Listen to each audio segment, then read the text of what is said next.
राम राम, जय माँ भारती, जय हिंदुस्तान, जय छत्तीसगढ़।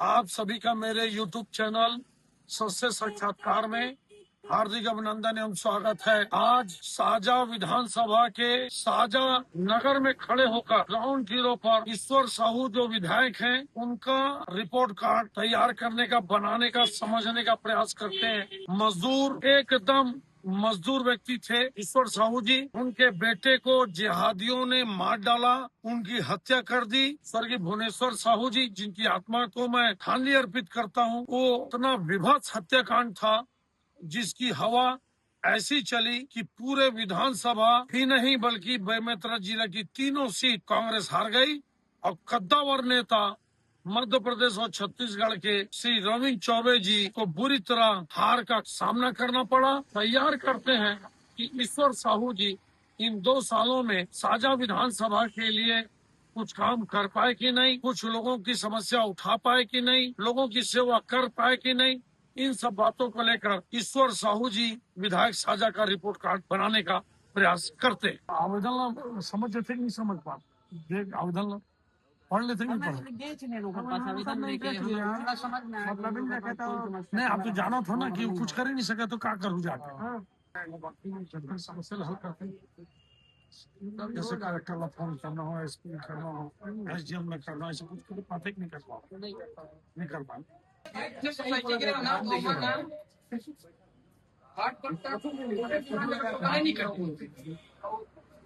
कुछ किसान ऐसे जगह दूसरा या तीसरा तो बनाने वाले प्लान लिखते हैं।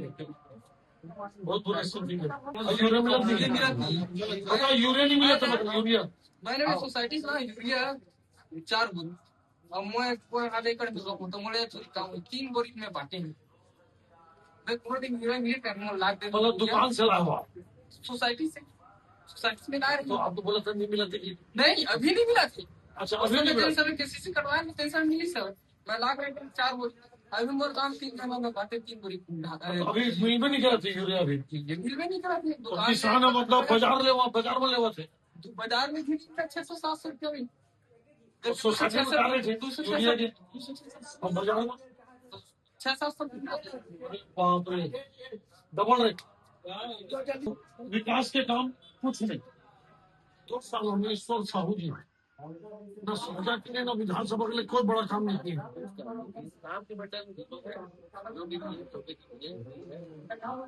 तो ठंडा है, लेकिन अभी जो पैसा है ना 2 साल हो गए नहीं, अभी तक सरपंच लोग भी मांगने कंडीशन में।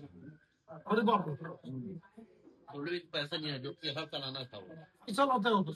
हमारी जो यात्रा है ये बेमेतरा जिला के नवागढ़ से निकलते हुए बेमेतरा और बेमेतरा से साजा, अब साजा से पूरा रिपोर्ट लेने के बाद ग्राउंड जीरो पर ही साजा में रोड के किनारे से ही पिछले चुनाव में जैसे कि मैंने बताया कि जो साजा का लड़का था वीरनपुर का स्वर्गीय भुवनेश्वर साहू, छोटा लड़का जिसकी हत्या जिहादियों के द्वारा की गई, तो ये जो चुनाव हुआ था 2023 का, ये चुनाव साजा में कांग्रेस और भाजपा का चुनाव नहीं था। ये जो चुनाव था ये रविंद्र चौबे वर्सेस ईश्वर साहू नहीं था।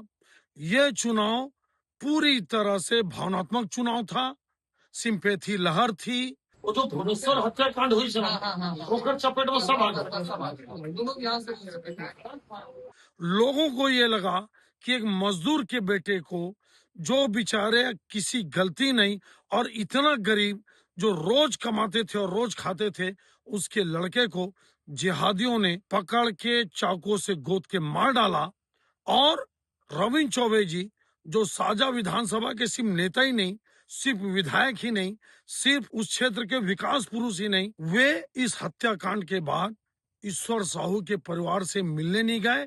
ये आक्रोश और बढ़ता गया। चौबे जी हत्याकांड के बाद जाना था गाँव, जो नहीं गए, जो मेरे पता है।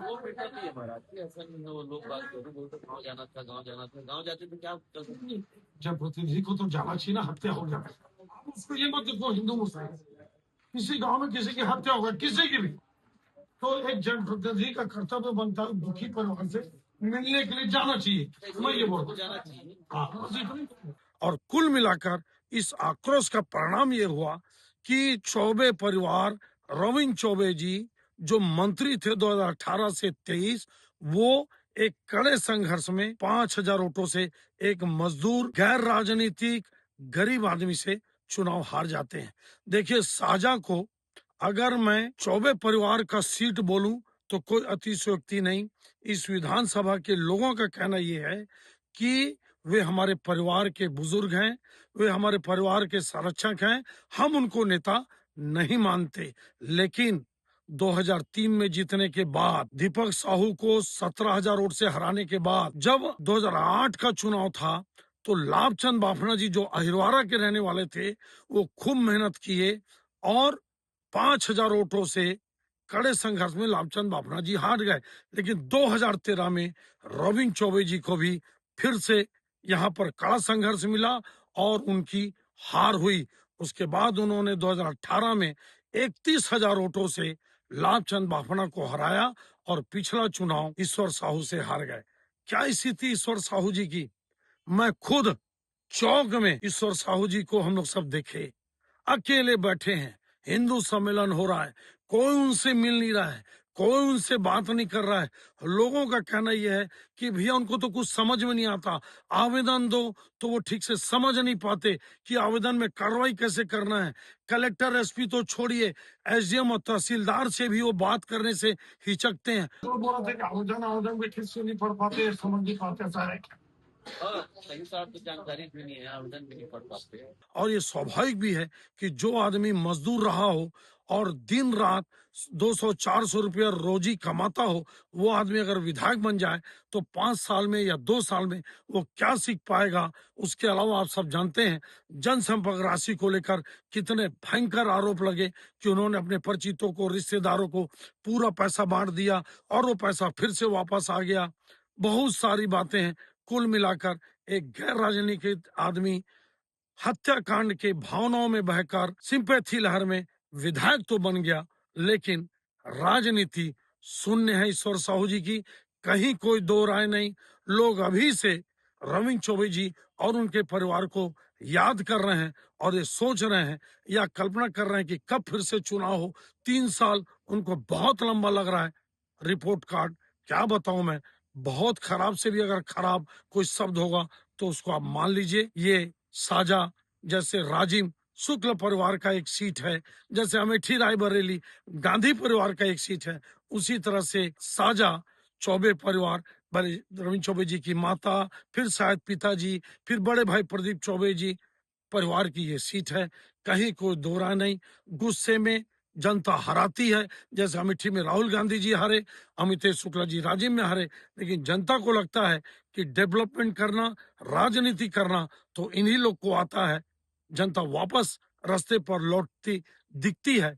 बहुत बुरा रिपोर्ट कार्ड, क्या बोलूं मैं। यह आकलन विश्लेषण आपको कैसा लगा, बिल्कुल ग्राउंड जीरो पर आप जरूर कमेंट्स करके बताइएगा।